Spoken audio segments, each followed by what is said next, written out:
You already know, ladies and gentlemen, we are getting back into a Cosmonarchy cast that involves HitEmUp versus Aegis64, reigning Acropolis #2 champion in Aeud, and of course reigning Tyrant's Tale champion in HitEmUp.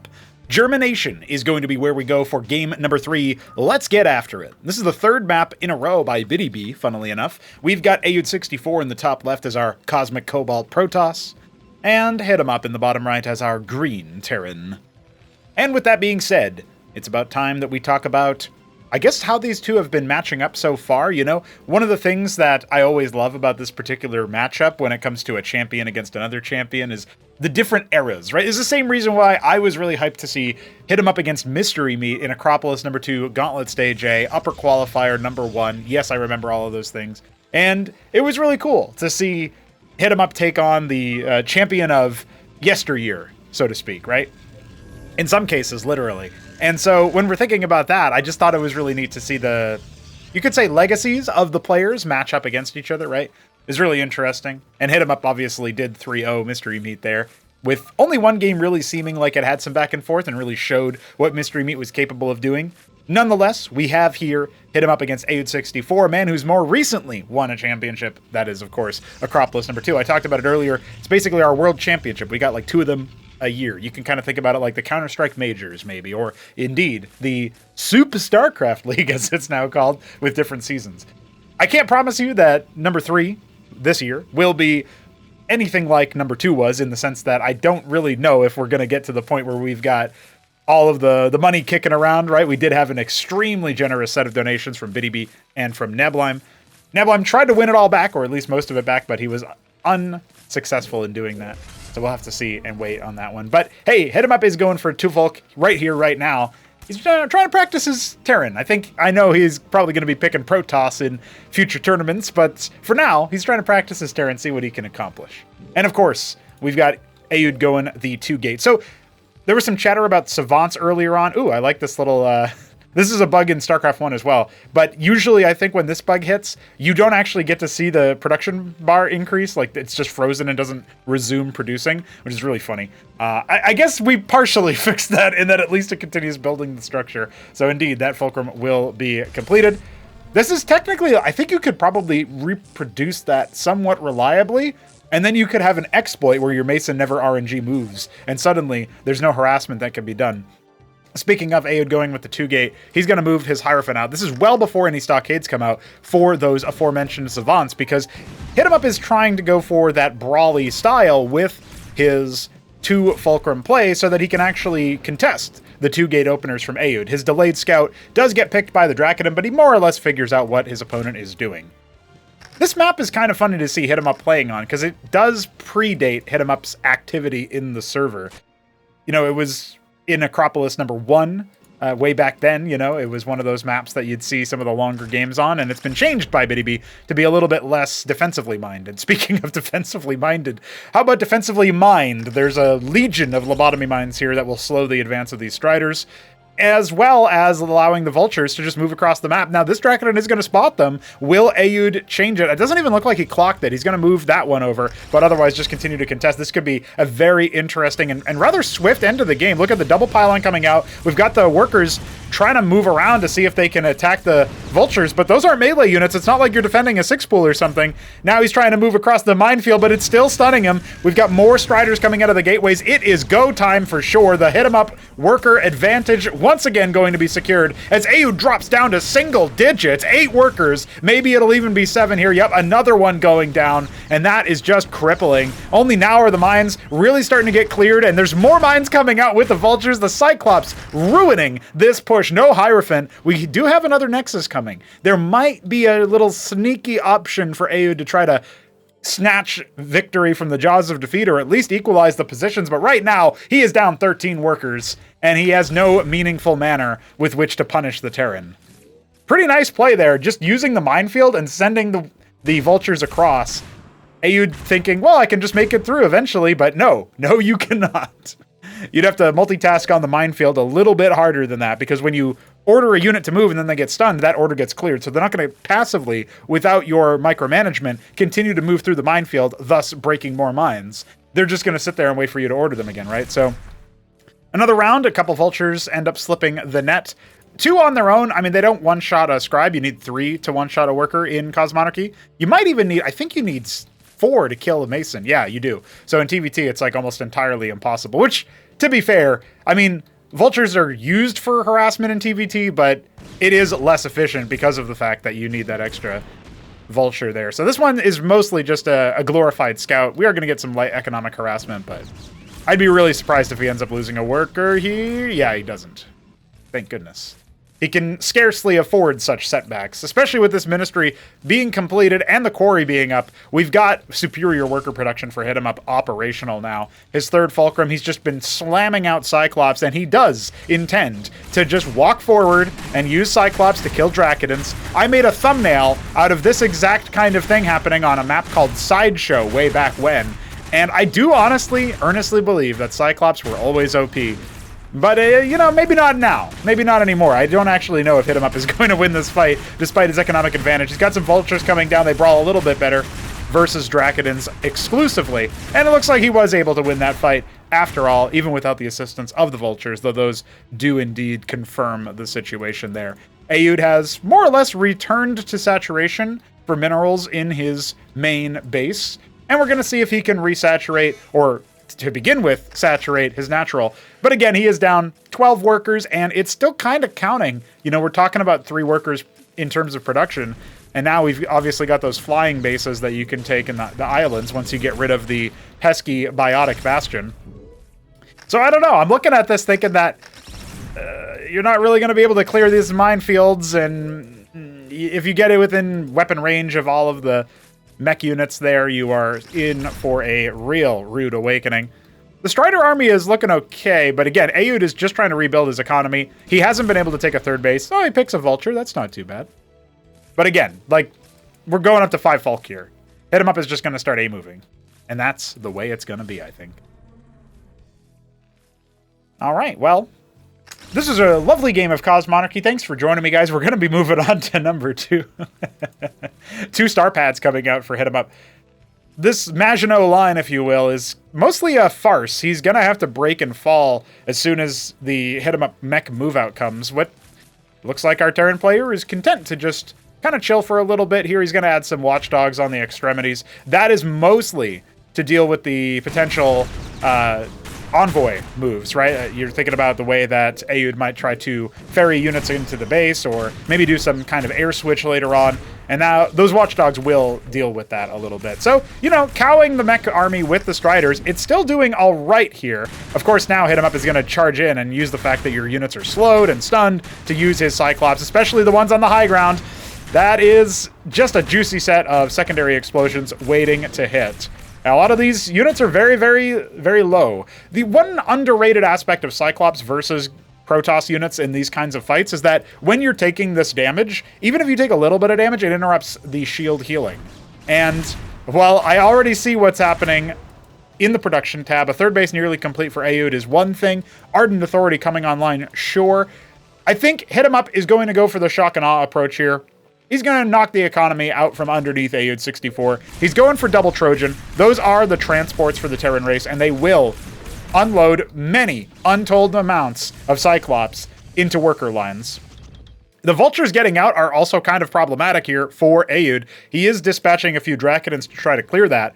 But one of the things you really have to watch out for in this situation is that you don't kind of tunnel in on certain situations like that where you're trying to chase down these pesky units. One of the vultures even picks a Dracodon anyway. Yeah, we're adding Goliaths, we're adding Palladiums. Looks like that might have been an attempted scrapyard or something and then got canceled, not 100% sure. And the transports have slipped the net. There is no defense here for them in the main or the natural. In fact, there's a Talos just chilling, providing some vision there. Aeud 64's nemesis, his own Talos, the secret weapon he used to defeat Neblime, biting him in the rear end. Here comes the retreat. You can just target down the pylons in this situation, but you're also seeing a single Cyclops unloaded. There's some more. A lot of untold worker deaths are about to happen, and HitEmUp was already ahead in workers, as Aeud only now realizing what's happening. His Dracodons are probably going to be able to pick this one before it unloads too many, if any, Cyclops. Ooh, there it goes. But yeah, he did lose some workers, and now the Cyclops have marched across the map. They've slipped through all of this, it looks like, and they're just now going to go ahead and lay siege to the third base. This many Cyclops, as long as they're focusing their fire into one thing, can be quite difficult for the Protoss army to approach, but instead he's just going after the workers. Oh! Yeah, okay. Aeud can only take so many assaults on his robotic automata. That is it. We're going to go to game 4 and finish this series off with a bang, apparently. Lots of explosions, lots of fireworks. Stay tuned. Here we are, ladies and gentlemen, on Aegis, a map by Week 7. We already saw Shadow take on Alexander on this map a few times, and now we're looking at HitEmUp. Oh wait, he's over here because he's Terran, and he's playing as... Oh, this is an interesting color. I'm going to say mahogany, but I'm prepared to be wrong. Chestnut. And Aeud, of course, is in here in the top right. He is the Cosmic Cobalt Protoss. So, HitEmUp already going for something very different by going for a Stockade first. This pleases me. I actually think Stockade is very underutilized in TVP. I usually open with it because it gives me so much tempo. Though I haven't played too many games, I did beat Krankendow in a best of 3. And it was really a 2-0, but then we played one more game and I goofballed because I was shuffling my podcasts. You guys ever shuffle your podcasts? Comment below your favorite shuffle for your podcast. Anyway, the main thing that I would look at for the Stockade play that you manage to grab those early Mavericks and just waypoint them across. HitEmUp thinks about the Hurakan. I think about Achmed a lot too, but it's just a little bit different. I don't know if it gives you the same level of power, especially on a map like Aegis, where you are talking about a very different rush distance than you normally see. It's not that short at the grand scheme of things, because for actual army rotations, this is a death trap. But oh, Aeud saying okay. Yeah, the first Hurakan is going to leave and get it mostly across the map with the first gateway being only now complete. Imagine if that hit like 4 seconds sooner because it was a Maverick, right? I can't remember if Hurakans are 15 seconds or 13 seconds, but there's some amount of time that is longer than a Maverick. And so this might have still been warping in.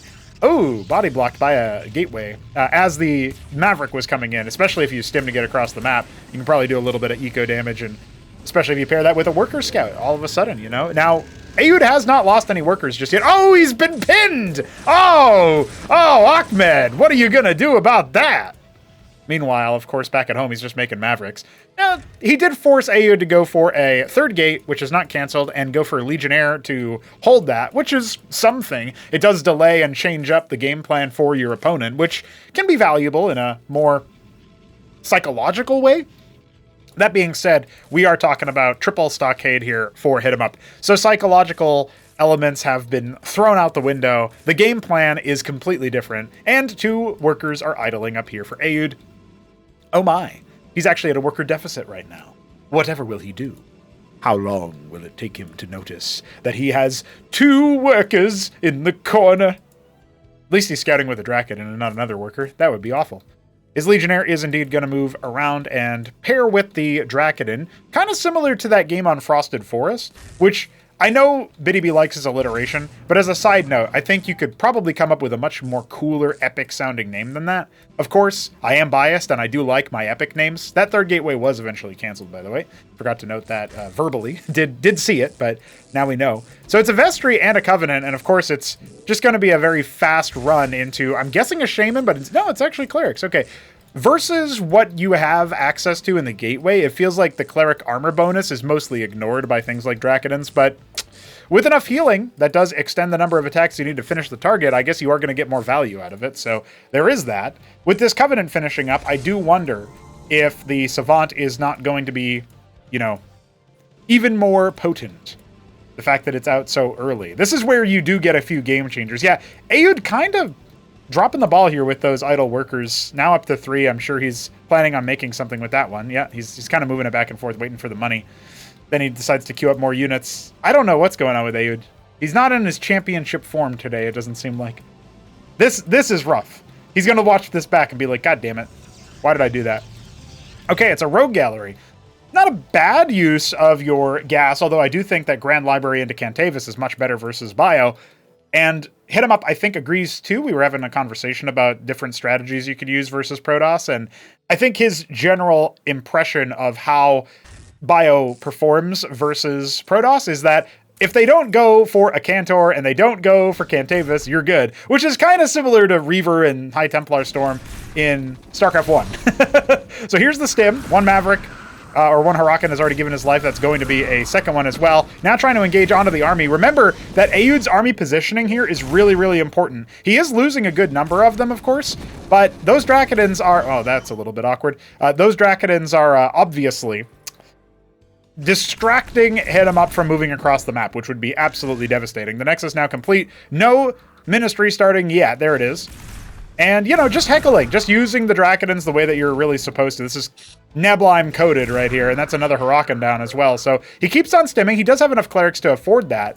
And the Zealot run by might be able to pick that Mason. I kind of don't think so, and he's not even going to try to do that. He's just using it as a bit of a distraction. He might be able to pick the Savant, though. Ooh, that's pretty good. There we go. Starting to get a little bit of value there.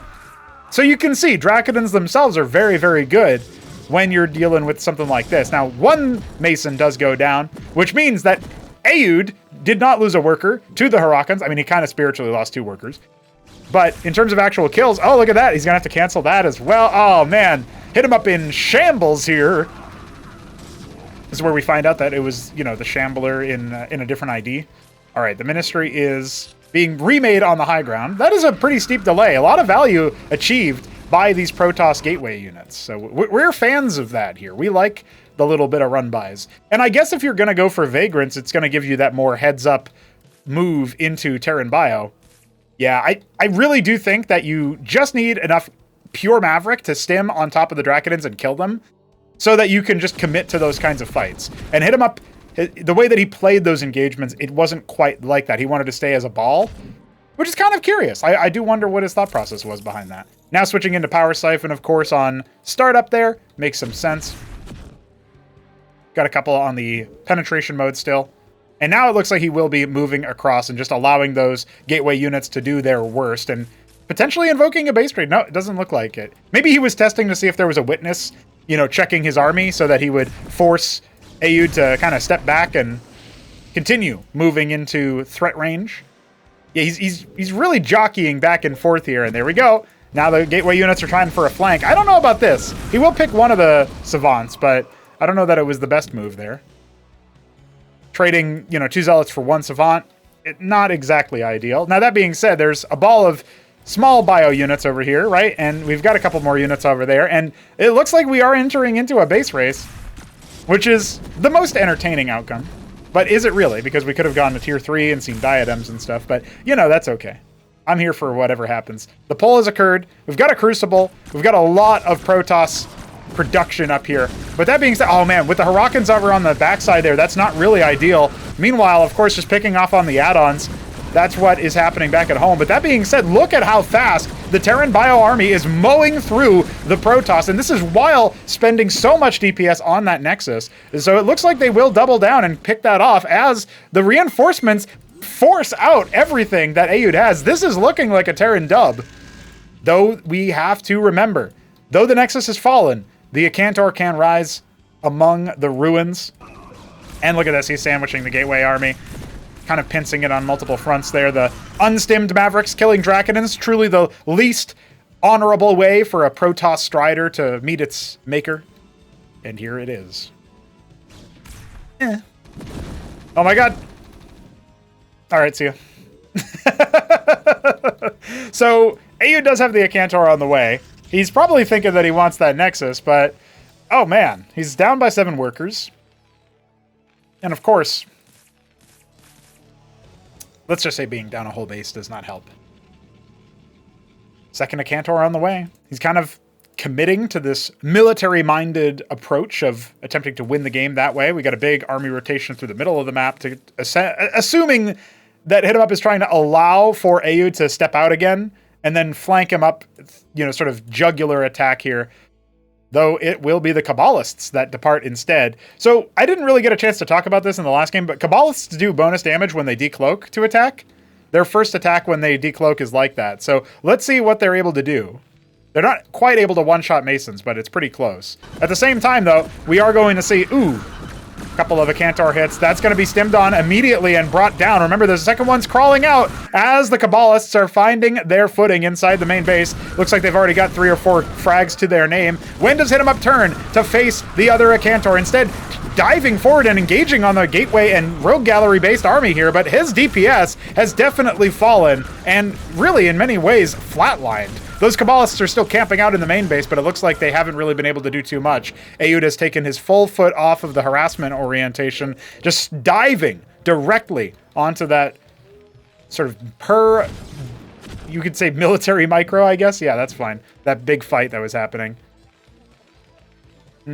What do we do here? The Cabalists or the Clerics are chasing, being chased, something like that. Yeah, find them. Find them and tickle them. Even if you hold positions them, you can still walk right up to them and force them to decloak by attacking you, but it doesn't look like HitEmUp is doing that just yet. And so it feels like he's just going to be kind of prisoner of the moment here for a while. Those Clerics healed themselves for so long. Ah, man, this is really deadly because you leave a couple of Mavericks over here. That's not going to be able to stop the Cabalists. If they strike now, we might see it, but instead it's going to be the Acantor drop. Aeud tried this on Frosted Forest. There's a couple of Eidolons lurking around, so that Acantor might end up getting sniped down faster than you think. I don't know. Oh no, they're leaving just now, just as the Acantor arrives. 2 Masons going down, more are splashed. When does the... Oh, he caught it. He caught the dodgeball, boys. When did the Cabalists strike? Apparently that's when. Are these on a move command? Yeah, they're on a follow command. They're not even going to fight. They're pacifists. I can't believe this. So, the bio force is moving in. Oh my god. Oh my god, get to the anchor! Alright. That's good. We figured it out. There is a solution. That's going to be the thumbnail for sure. Alright, so the double Acantor is going to mow through a lot of the Terran bio here. We do need to see how fast they can chew through. I mean, the Hurricanes are actually providing a lot of soak damage here. One of the Acantors has already gone down, stimming the Mavericks on top of the Acantor in the back. That does so much critical damage to it. I think that little effigy of Iquare has indeed been felled. Meanwhile, the one in the main base here, or the natural, did kill a lot of bio units and a couple of Masons, but the Acantor and the Architect are going to join forces and fall to pieces. And that is it. Aeud had nothing else in the tank, reestablishing his Nexus. Just kind of goes to show you how deep that economic rabbit hole went, where HitEmUp got such an advantage. It was still an interesting and scrappy game. Fun back and forth all around. So I hope you enjoyed this cast of champions. We will be back tomorrow for more Cosmonarchy, so drop a sub, maybe send us a couple of bucks on our coffee page if you want to support development of this bad boy. And of course, we'll be seeing you with some more exciting updates, more exciting games, just after a day or so. So, until then.